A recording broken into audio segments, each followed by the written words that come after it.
And now come to another category. This is a bit of a grey area. This is not necessarily a bad person, but maybe. I call this the exploiters, and there's one in particular in Thailand who seems to use his site to tear at the heartstrings of his subscribers and he gets quite a few gifts sent to him. And he even gets money sent to him, and he even actually films when these people are actually sending him these letters. He opens it up and with glee shows all the money and gifts that have been bestowed upon him. It doesn't sit well with me, you know. I think this guy, you know, like most people, loves to be loved, and that's fine. He's got a following and he's got a bit of a personality, and you know, I'm not saying he's a horrible person, but I think he is exploiting people. And this particular feeling of mine was basically reinforced when I saw a video he did of his employees. He had a restaurant there, so he's a reasonably successful business person, and he had a restaurant where he employed local Thais, and he did a particular clip of giving them gifts. And I mean, this in itself is probably, you know, you could easily say he was just big noting himself, and maybe he is, and he's making the subscribers love him even more. But what really disturbed me was that the way he actually shot it, he actually added very sentimental music in the background. So the whole thing was quite exploitive, in my opinion. And you know, if you say a word against him, your subscribers will band against you, and they'll say you know, you're just a hater. And this is what happens quite a bit. You get these tribalistic groups forming. Now there's a group here. I don't know how many people there are in this particular category, but I know of one in particular which I find fascinating, and I call this group the Propagandists.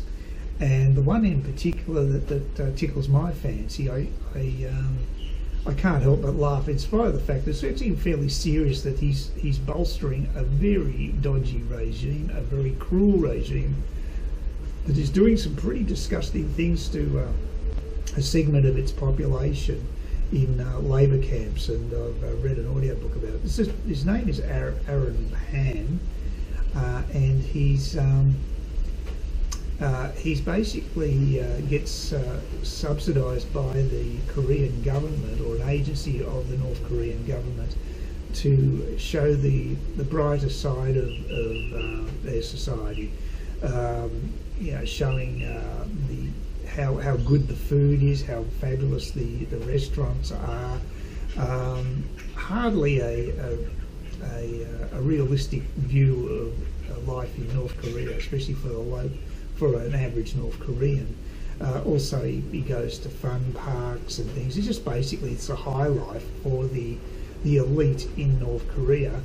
Some of these places, not even tourists can go to. That's how elite they are. So it's just bizarre. But you know, he's obviously on a good wicket with the government. They're paying presumably for his expenses as well as the filming and the whole thing.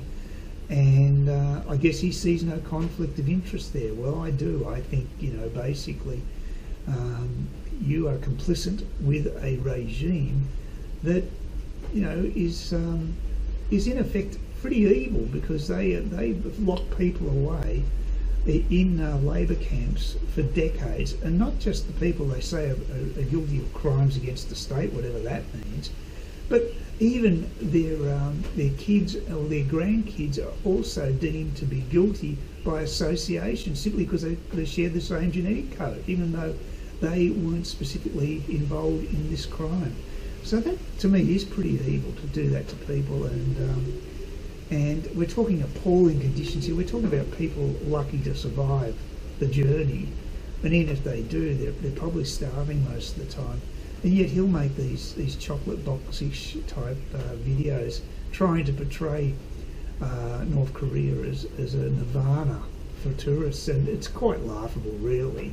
But there is a real dark side to it, and someone who does that in the face of such a horrible regime, you know, I think they've got to wake up to themselves.